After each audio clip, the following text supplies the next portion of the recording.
എൻ്റെ നീതിമാൻ വിശ്വാസത്താൽ ജീവിക്കും. പിന്മാറുന്നു എങ്കിൽ എൻ്റെ ഉള്ളത്തിന് അവനിൽ പ്രസാദമില്ല. നാമോ നാശത്തിലേക്ക് പിന്മാറുന്നവരുടെ കൂട്ടത്തിലല്ല, വിശ്വസിച്ച് ജീവരക്ഷ പ്രാപിക്കുന്നവരുടെ കൂട്ടത്തിൽ എത്രയാകുന്നു. വിശ്വസിച്ചാൽ നിങ്ങൾ ദൈവത്തിൻ്റെ മഹത്വം കാണും. വിശ്വസിക്കുന്നവർക്ക് മാന്യതയുണ്ട്. വിശ്വസിക്കുന്നവർക്ക് വേണ്ടി ദൈവ ശക്തി പുറപ്പെടും. സുവിശേഷത്തെക്കുറിച്ച് എനിക്ക് ലജ്ജയില്ല.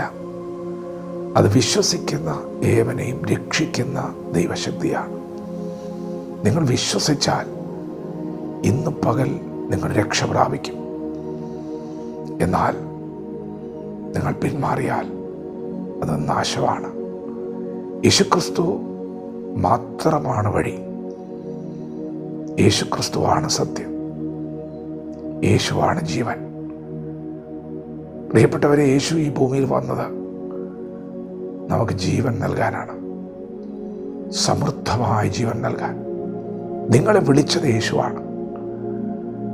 നിങ്ങൾ ആരെയാണ് മുന്നിൽ കാണുന്നത്? അതിനുവേണ്ടി ദൈവം പലരും ഉപയോഗിച്ചിട്ടുണ്ടാകാം. പക്ഷെ നിങ്ങളോട് ഇതുവരെ സംസാരിച്ചത് യേശുവാണ്. നിങ്ങളുടെ കൂടെ ഇരുന്നത് യേശുവാണ്. പ്രിയപ്പെട്ടവരെ, നിങ്ങൾ പുറകോട്ട് പോകരുത്. ആ വിളിക്കകത്ത് മുൻപോട്ട് പോകാനുള്ള ശക്തിയുണ്ട്. നിങ്ങൾ വിശ്വസിക്കുക. നിങ്ങൾ ദൈവത്തിൽ ആശ്രയിക്കുക. ആ വിളിക്കകത്ത് ശക്തിയുണ്ട്. മുൻപോട്ട് പോകാനുള്ള ശക്തിയുണ്ട്. ദൈവഭക്തനായിരുന്ന ദാവീദ് പറഞ്ഞു, നിന്നാൽ ഞാൻ പടക്കൂട്ടത്തിന് നേരെ പാഞ്ഞു ചെല്ലും. എൻ്റെ ദൈവത്താൽ ഞാൻ മതിൽ ചാടിക്കടക്കും. മുൻപോട്ട് പോകാൻ കഴിയാതെ നിങ്ങൾക്ക് മുൻപിൽ നിൽക്കുന്ന വൻമതിലുകളെ നിങ്ങൾ ചാടിക്കടക്കുമെന്ന് പറയണം.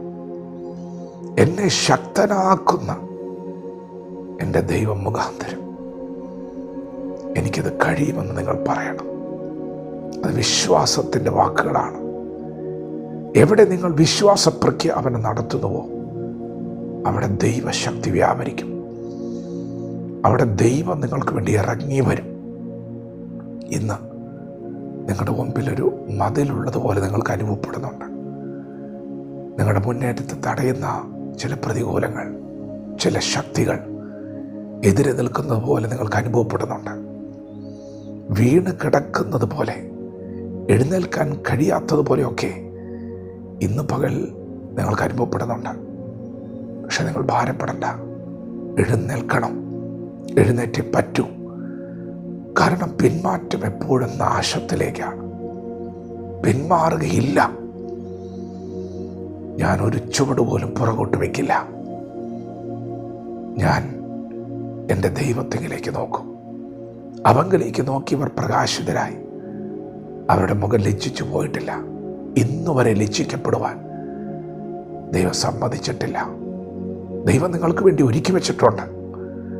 ഇങ്ങനെ ക്ഷമയോടെ കാത്തിരിക്കുന്ന, ദൈവത്തിൽ ആശ്രയിക്കുന്ന നിനക്ക് വേണ്ടി ഒരു കരുതൽ ദൈവം വെച്ചിട്ടുണ്ട്.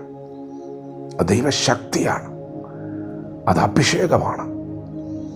അത് കൃപയാണ്. നിങ്ങളത് കാണാൻ പോവുകയാണ്. ദൈവത്തിനായി കാത്തിരിക്കുന്നവരേവരും ഭാഗ്യവാന്മാരാണ്.